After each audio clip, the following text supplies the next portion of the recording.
জাতীয় স্বার্থে দেশের প্রয়োজনে বাংলাদেশকে নতুন জায়গায় নিয়ে যেতে যদি জোট নির্ভরভাবে নির্বাচনে অংশগ্রহণ করতে হয়, তার জন্য আমরা ওপেন রয়েছি, গণসংযোগ করছি, মানুষের দ্বারে দ্বারে যাচ্ছি। মানুষেরা আমাদেরকে যেমন চিনছেন, একই সাথে আমাদের উপরে তারা বিশ্বাস রাখছেন। আমরা নতুন বাংলাদেশকে নতুনভাবে সাজানোর স্বপ্ন তাদের কাছে উপস্থাপন করছি।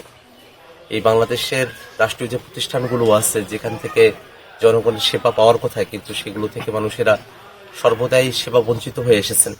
কিভাবে রাষ্ট্রীয় প্রতিষ্ঠানগুলোকে কার্যকর করে জনগণের সেবাদায়ক প্রতিষ্ঠান হিসেবে গড়ে তোলা যায়, সেই পরিকল্পনার কথাই আমরা জনগণের কাছে উপস্থাপন করছি।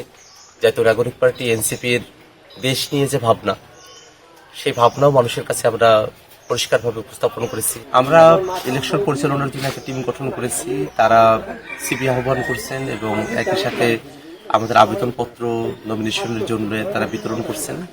আমাদের অফিসে সার্বক্ষণিক তারা অবস্থান করছেন এবং সারা দেশের যারা মনোনয়ন প্রত্যাশী আছেন তারা সেই মনোনয়ন পত্রগুলো সংগ্রহ করছেন। এখনো পর্যন্ত অনেকগুলো আসনেই আমরা খেয়াল করে দেখেছি যে যোগ্য কয়েকজন ক্যান্ডিডেটও তারা এই ফর্মগুলো সংগ্রহ করেছেন। স্কিন শুষ্ক রুক্ষ হয়ে যাবে বলে কি বাইরে যাবে না? জাস্ট 1 2 3 4 করো, স্কিনটাকে রিভাইভ করো। 15 নভেম্বরের মধ্যে আমাদের এই যে যাচাই বাছাইয়ের যে কার্যক্রম, সেটা সমাপ্ত করা যথেষ্ট কঠিন। আমরা 15 নভেম্বরের অব্যবহিত পরের সময়টাতেই আমরা এই তালিকাটা প্রস্তুত করে প্রকাশ করতে চাই। জাতীয় নাগরিক পার্টি আমরা আমাদের নিজস্ব সক্ষমতায় নিজেদের জায়গা থেকেই আমরা নির্বাচনী প্রস্তুতি গ্রহণ করছি, কিন্তু জাতীয় স্বার্থে দেশের প্রয়োজনে বাংলাদেশকে নতুন জায়গায় নিয়ে যেতে যদি জোট নির্ভরভাবে নির্বাচনে অংশগ্রহণ করতে হয়, তার জন্য আমরা ওপেন রয়েছি।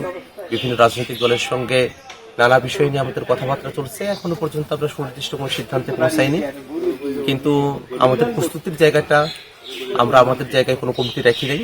আমরা এককভাবেই প্রস্তুতি গ্রহণ করছি, প্রয়োজনে জোট নির্ভরভাবে সামনে নির্বাচনে আমরা অংশগ্রহণ করছি। জুলাই সনদের বিষয়ে সব থেকে গুরুত্বপূর্ণ বিষয় হলো জুলাই সনদ বাস্তবায়নের যে আদেশ, সেটা সঠিকভাবে জারি করা। কিন্তু যেহেতু আমরা সরকারের তরফ থেকে জুলাই সনদের আদেশটা কিভাবে জারি করা হবে, সেখানে কি থাকবে না থাকবে, এই বিষয়গুলো এখনো পর্যন্ত পরিষ্কার হতে পারেনি। আমরা মনে করি যে সরকার যদি জুলাই সনদের আদেশটাকে সঠিকভাবে জারি করেন, এর মধ্য দিয়েই এই সংকটের সমাধান করা সম্ভব।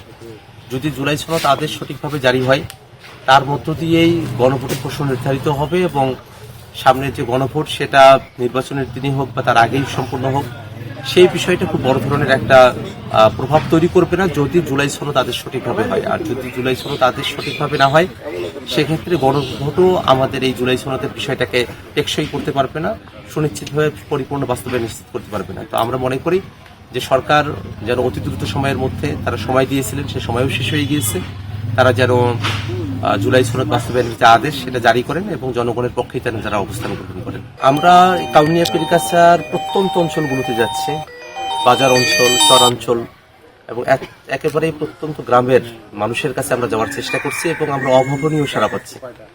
একই তো তারুণ্যের ক্ষেত্রে মানুষের একটা অভাবনীয় আকাঙ্ক্ষার জায়গা রয়েছে। একই সাথে এই অঞ্চলের মানুষেরা দীর্ঘ সময় ধরে যোগ্য নেতৃত্বের অভাব অনুভব করছে।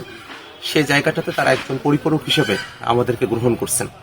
আমরা মনে করি যে এই অঞ্চলের মানুষেরা আমাদের উপরে যে বিশ্বাস রাখছেন, সেই বিশ্বাসের উপর নির্ভর করেই আমরা এই এলাকার জন্য সামনের দিনটাকে নতুনভাবে সাজাতে কাজ করে যাব।